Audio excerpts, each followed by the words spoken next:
La palabra. Muchas gracias, María. Thanks a lot to our Spanish host for organizing this festival. Bueno, muchas gracias sobre todo a nuestro anfitrión aquí en España por organizar este foro. Y como dijo María, voy a hablarles de mi libro en breve, que es Los problemas con el Congo y el fracaso de la construcción de la paz internacional. Este es un mapa del Congo y hay una serie de motivos porque ha habido fallos. Entenderlo es crítico para cualquier persona que tenga un interés en relaciones internacionales, política internacional, seguridad internacional y sobre todo construcción de la paz. Como ya saben, el conflicto en Congo es de los más mortíferos desde la Segunda Guerra Mundial. Más de 5 millones de personas han muerto en este conflicto.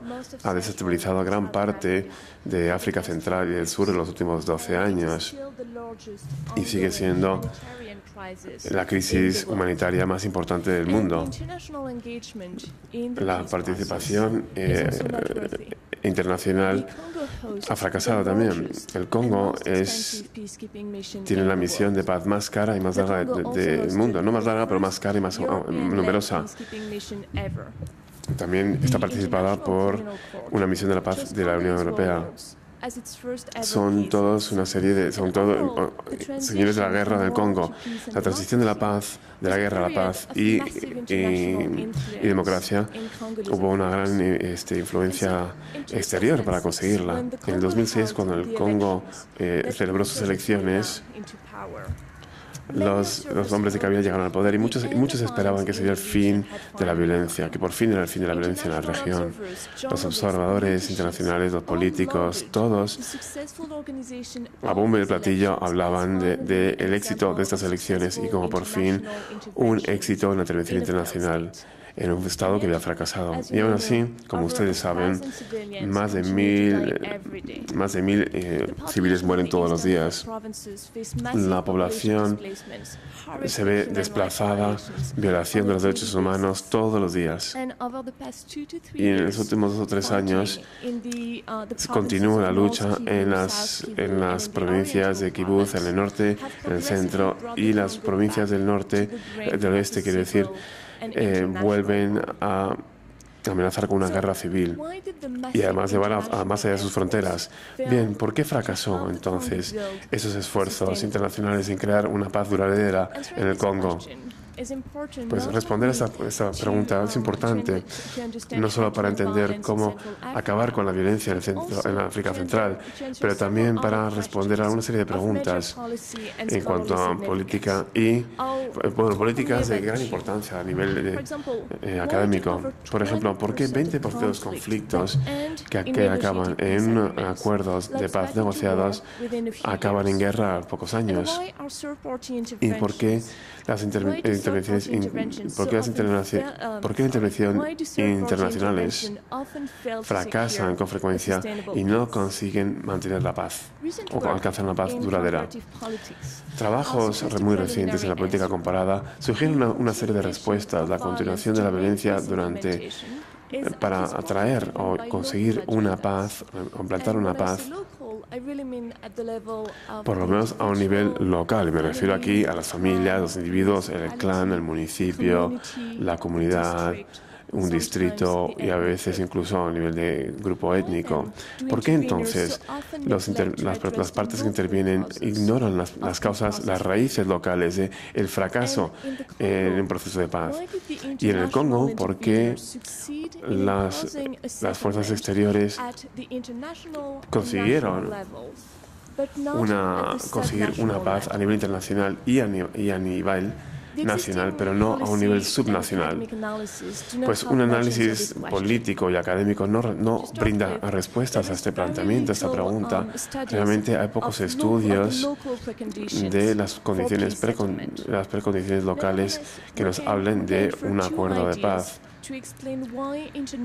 No obstante, voy a ofrecer 2 ideas para intentar explicar por qué los agentes internacionales optan por unas estrategias de construcción de paz muy, digamos, flojas o muy débiles. Y el problema es que no se centran en la raíz del problema. En segundo lugar, también hay siempre intereses institucionales de seguridad, políticos o económicos. Y esto lleva a muchos constructores de la paz a ignorar las violaciones de los acuerdos de paz.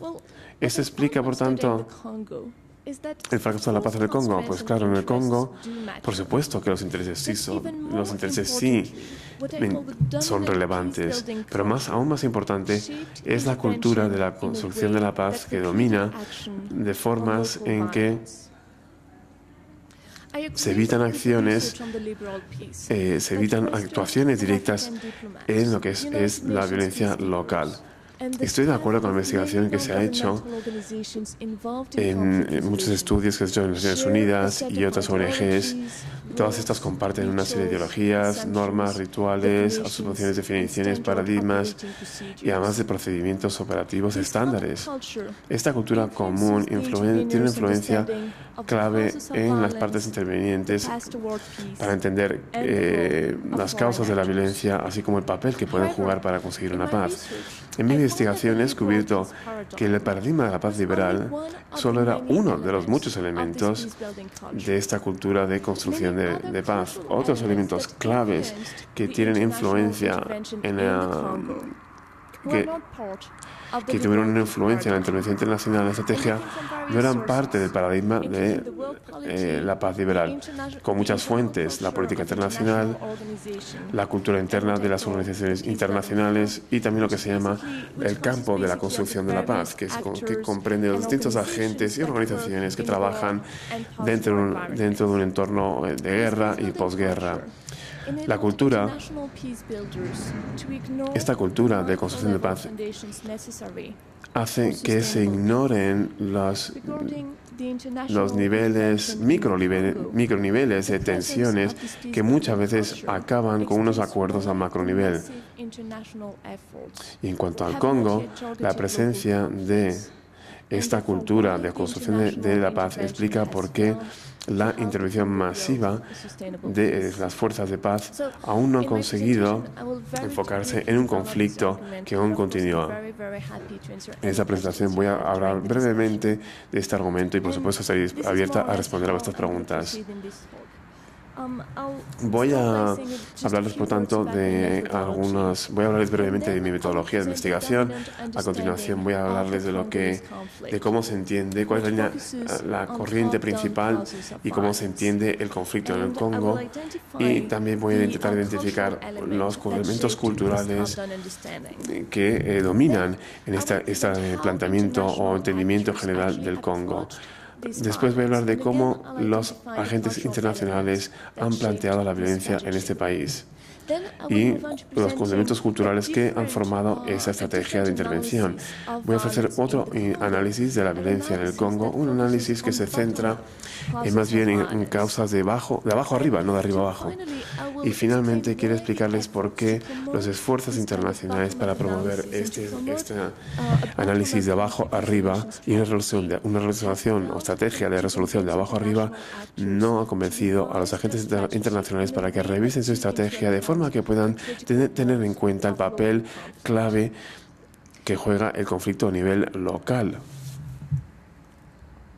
En mi trabajo, los constructores de paz internacionales se refieren a todos los agentes, países, personas que esperan poder construir la paz en el Congo. Y en cuanto a violencia, la violencia me refiero solamente a la forma más evidente, que es la física, violencia física contra individuos o colectivos. En mi trabajo me centro sobre todo en un periodo que era la transición de la guerra a la paz a la democracia. Estamos hablando de junio de 2003 a diciembre de 2006. Porque durante estos 3 años y medio, los agentes internacionales ejercieron una influencia bastante significativa en los asuntos congoleses. Y en este periodo yo creo que es el mejor periodo me considero que es el mejor para estudiar el efecto de la participación internacional. Veréis que mi análisis también es significativo para entender qué es lo que está sucediendo hoy por hoy. Mi metodología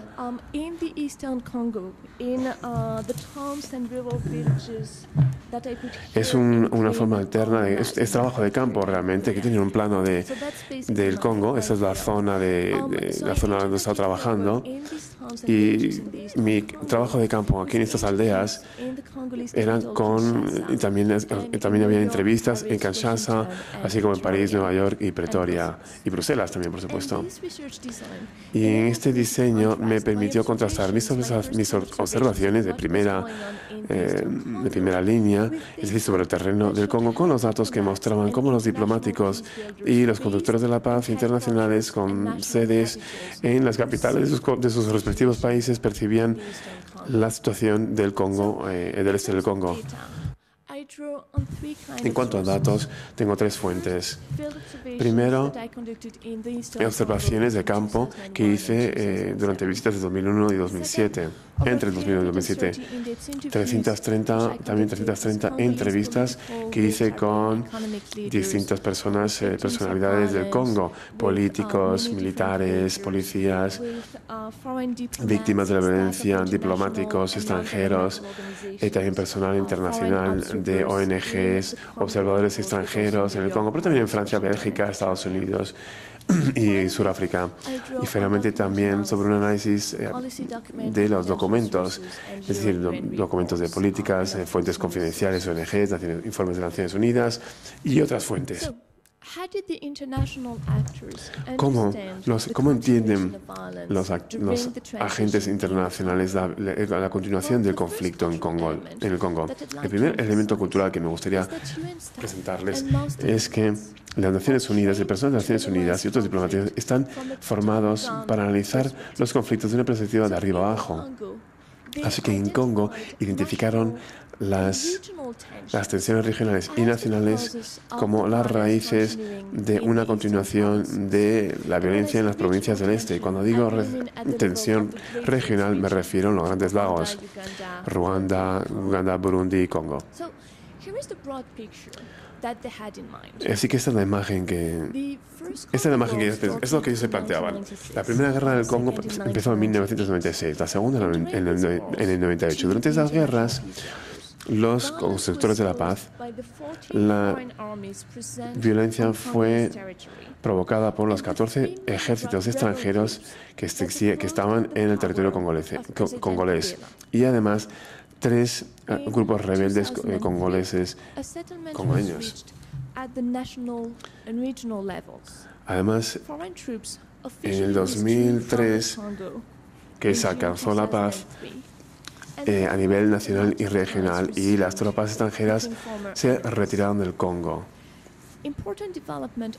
También tuvieron otros importantes desarrollos a nivel nacional, como por ejemplo la reunificación del país oficial, a nivel oficial, la formación de un gobierno y también un intento de crear un solo ejército. No obstante, en ese periodo prevalecía una inseguridad importantísima en las provincias del este, sobre todo las que están marcadas en rojo oscuro en el mapa. Perdón, un rojo tirando a rosa. Y a nivel regional, ahí se explicaba por qué continuaba la violencia. Se ha hecho hincapié de que algunas de las fuentes, algunos de los motivos por lo cual la guerra continuaban a lo largo de